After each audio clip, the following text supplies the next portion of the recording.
চারদিকে কুয়াশা, অন্ধকার, আর তার মধ্যে শোনা যাচ্ছে কিছু অশুভ ভবিষ্যৎবাণী।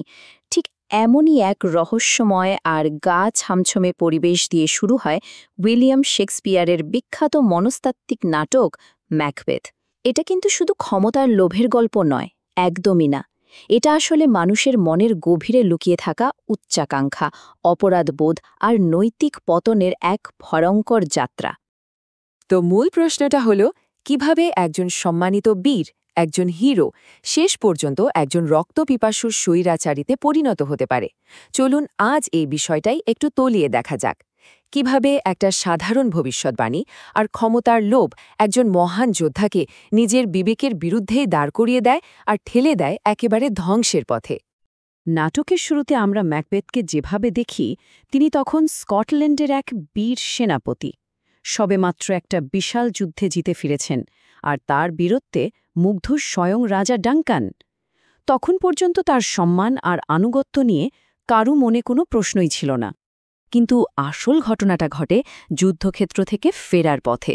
ম্যাকবেথ আর তার বন্ধু ব্যাংকোর সামনে হঠাৎ এসে হাজির হয় ৩ রহস্যময়ী ডাইনি, আর তারা করে বসে ৩টে মারাত্মক ভবিষ্যৎবাণী।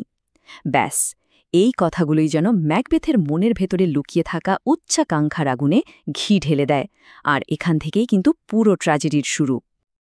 আর দেখুন, ঘটনাচক্রে রাজা ডানকান ম্যাকবেথকে কডরার থেন উপাধি দিয়ে বসেন। ব্যাস, ডাইনিদের প্রথম ভবিষ্যৎবাণীটা সত্যি হয়ে গেল। আর ঠিক তখনই ম্যাকবেথের মনে বিশ্বাস জন্মে যায়। এই সুযোগটাকেই কাজে লাগায় তার স্ত্রী লেডি ম্যাকবেথ। সে তার স্বামীকে বোঝাতে শুরু করে যে সিংহাসন দখল করতে হলে যে কোনো পথই সঠিক, এমনকি যদি রাজাকে খুনও করতে হয়। রাজা ডানকানকে খুন করার আগে ম্যাকবেথের মনে কিন্তু এক মারাত্মক দ্বন্দ্ব চলছিল। একদিকে তার রাজার প্রতি আনুগত্য, নিজের বিবেক, আর অন্যদিকে সিংহাসনের তীব্র লোভ। শেষ পর্যন্ত লেডি ম্যাকবেথের প্ররোচনায় সে তার চূড়ান্ত সিদ্ধান্তটা নিয়েই ফেলে। রাজাকে খুন করার ঠিক আগের মুহূর্তে ম্যাকবেথ এক অদ্ভুত আর ভয়ঙ্কর জিনিস দেখে।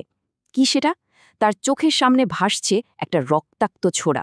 সত্যি বলতে এটা কোনো বাস্তব ছোড়া ছিল না, এটা ছিল তার মনের বিভ্রম। তার ভেতরের যে তোলপাড়, যে ভয়, যে অপরাধ বোধ, তারই একটা ভয়ঙ্কর প্রতীক ছিল ওই ছোড়াটা।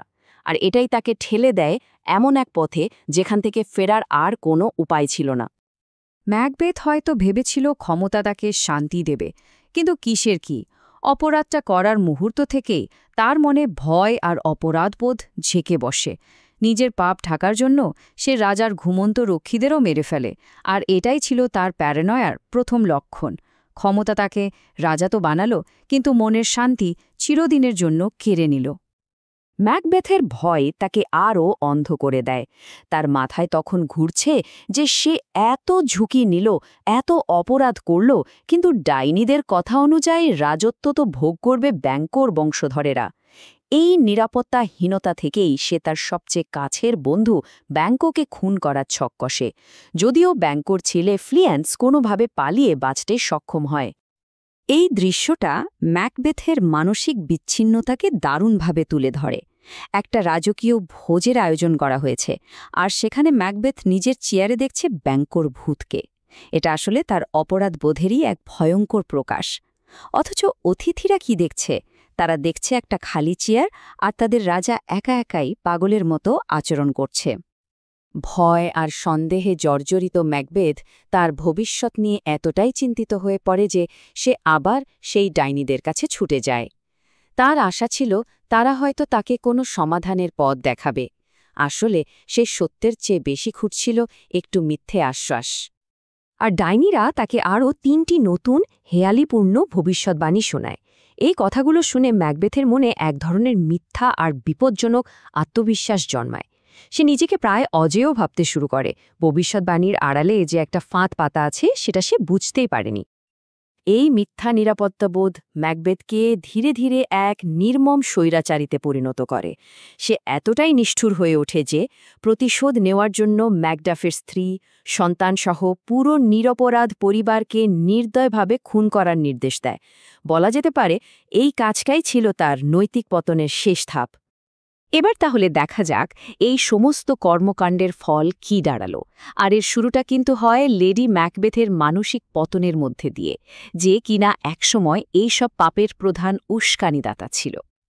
ভাবা যায় যে লেডি ম্যাকবেথ একসময় তার স্বামীকে খুন করতে উস্কে দিয়েছিল, সেই মানুষটাই এখন পাপবোধে একেবারে জর্জরিত। অবস্থা এমন যে সে ঘুমের ঘোরে হাঁটছে আর পাগলের মতো নিজের হাত থেকে কাল্পনিক রক্তের দাগ তোলার চেষ্টা করছে। তার সে বিখ্যাত সংলাপ, দূর হ অভিশপ্ত দাগ, এটা আসলে তার মনের ভেতরের অসহায় যন্ত্রণারই একটা চিৎকার ছাড়া আর কিছুই না। এরপরই ডাইনিদের ভবিষ্যৎবাণীর প্রথম রহস্যটা ফাঁস হয়। ম্যাকবেথের বিরুদ্ধে যে সেনারা আসছিল, তারা নিজেদের আড়াল করার জন্য বার্নাম জঙ্গলের গাছের ডাল কেটে নেয়, আর সেই ডালগুলো সামনে ধরে দুর্গের দিকে এগোতে থাকে। ফলে দূর থেকে দেখে মনে হচ্ছিল যেন পুরো জঙ্গলটাই ডাংসেনেন পাহাড়ের দিকে এগিয়ে আসছে। আর এরপর আসে আসল আঘাতটা। ম্যাকবেথ জানতে পারে যে ম্যাকডাফ স্বাভাবিকভাবে জন্মায়নি, বরং সিজেরিয়ান অপারেশনের মাধ্যমে তার জন্ম হয়েছিল। এর মানে হল ডাইনিদের কথা অনুযায়ী সেই একমাত্র ব্যক্তি যে ম্যাকবেথকে হারাতে পারবে। অবশেষে ম্যাকডাফের হাতেই ম্যাকবেথের মৃত্যু হয়, অত্যাচারীর পতন ঘটে, আর স্কটল্যান্ডের সিংহাসনে বসেন তার আসল উত্তরাধিকারী ম্যালকম। রাজ্যে আবার শান্তি ফিরে আসে। গল্পটা তো শেষ হল, কিন্তু এর শিক্ষাটা এখনও প্রাসঙ্গিক। চলুন দেখি 400 বছর পরেও এই নাটকটি আমাদের কি বার্তা দিয়ে চলেছে। তাহলে পুরোটা থেকে আমরা কি শিখলাম? দেখুন, কয়েকটা জিনিস কিন্তু খুব পরিষ্কার। 1. লাগাম ছাড়া লোভ বা উচ্চাকাঙ্ক্ষা মানুষকে ভেতর থেকে শেষ করে দেয়। 2. পাপ করলে তার বোধ থেকে মুক্তি পাওয়া প্রায় অসম্ভব। আর 3. নৈতিকতা ছাড়া ক্ষমতা, সে তো বালির ঘরের মতো, যে কোনো সময় ভেঙে পড়বে। ম্যাকবেথের সবচেয়ে বড় ভুলটাই ছিল সে ডাইনিদের ওইসব হেয়ালাপূর্ণ কথাগুলোকে একদম আক্ষরিক অর্থে বিশ্বাস করে বসেছিল, আর সেটাই তাকে ধ্বংসের পথে টেনে নিয়ে গেছে। শেষ কথা হল, ম্যাকবেথের এই কাহিনীটা আমাদের একটা জিনিস খুব স্পষ্টভাবে চোখে আঙুল দিয়ে দেখিয়ে দেয়। ক্ষমতার সিংহাসন হয়তো অনেক উঁচুতে নিয়ে যেতে পারে, কিন্তু নৈতিকতাকে বিসর্জন দিলে সেই উচ্চতায় পতনের কারণ হয়ে দাঁড়ায়। আর ক্ষমতার পেছনে যে অন্ধকার ছায়াটা থাকে, সেটাই শেষ পর্যন্ত সবকিছু গ্রাস করে ফেলে।